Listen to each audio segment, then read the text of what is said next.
payrolls, share ko lang yung ginawa kong updated Alphalist. No? So, ito yung Alphalist Schedule 1 sa ginawa ko yung file natin converter. So, ito naman yung Alphalist Schedule 2, yun yung mga MWA. So, kung may YTD na kayo, pwede nyo nang ilatag dito na rin ito.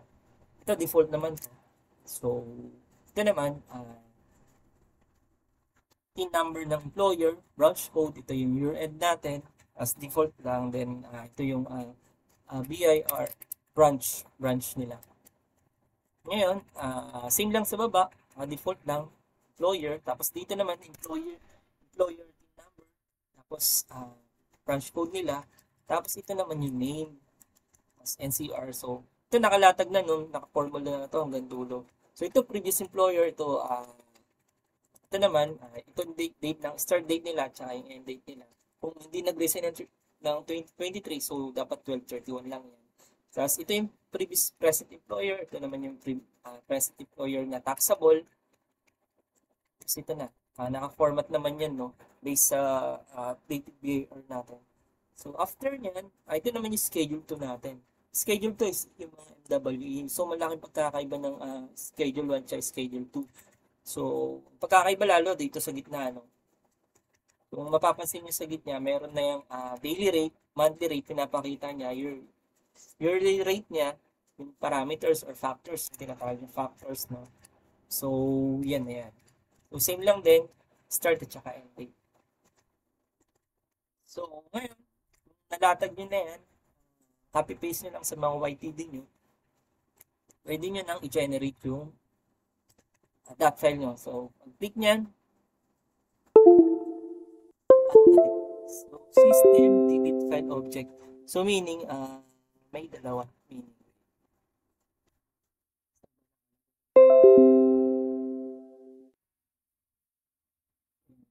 sira yung USB drive.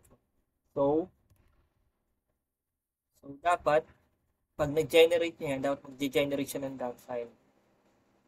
So, yan. Yan, kung may macro na, okay mo lang. So, mukhang mapapansin mo yung file name niyan, dapat 19 number niya, yung employer number niya, hanggang yung 4 na 00, then year end, tapos 1604C. So, after niyan, open ka lang ng validation mo.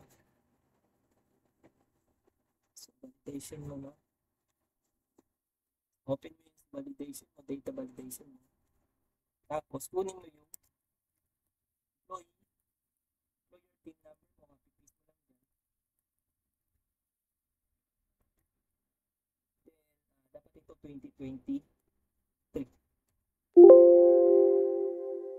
Tapos, validate mo lang.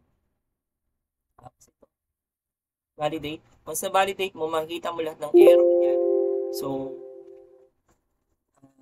sa 100 daw, item 100. So, row 100. So, kung row 100 yan, dapat 101 dito. Since yung itong row 1 mo is, ito yung code mo. Pay heads mo. So, 101. May error daw. So, nandito yung error niya, no? Yung end niya. So, itong 114 mo, so 114 yan, dapat 115 yung error. So, yan. Then, i-ano mo yan. Close mo lang. Tanggalin mo lang to. I-generate tayo ng schedule 2 naman. Schedule 2 naman, ito yan.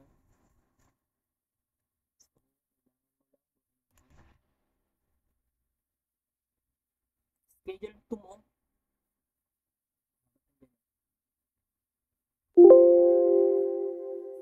Schedule mo. So, pag may schedule 2 ka na, pwede mo na i-generate. I-ano dito, validate mo. So, pwedeng by schedule, pwede by forms, no? So, ginagawa ko dyan, by forms na lang. Then, generate mo lang. Tapos, kunin mo to. Validate. Ayan na. So, kung may mali mo dito, itong row 114, so may ano daw, feed sa taas. Yan. So after nyan, makita ko lang, no? Kung wala naman kayong YTD, pwede kayong mag-master file dito. Lalagay nyo lang mga employee details na ito. Tapos, lalagay nyo lang yung, sa YTD, lalagay nyo lang yung January to December nyo na payroll. Copy-paste lang.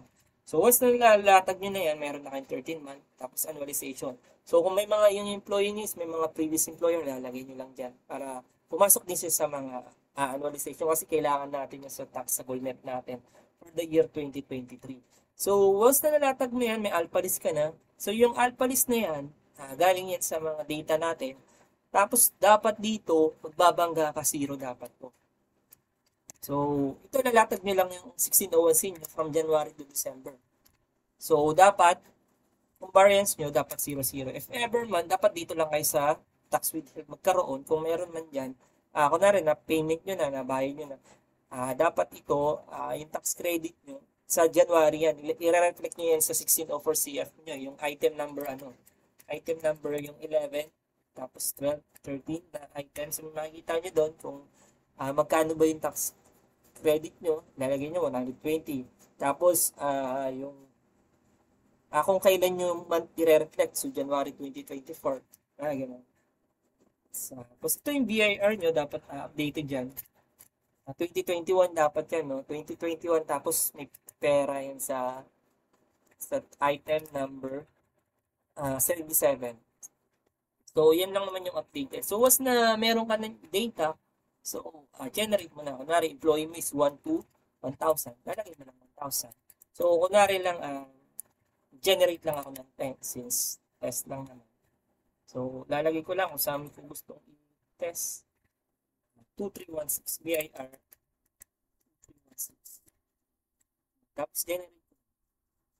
So, mapapansin nyo, si-sequence yan.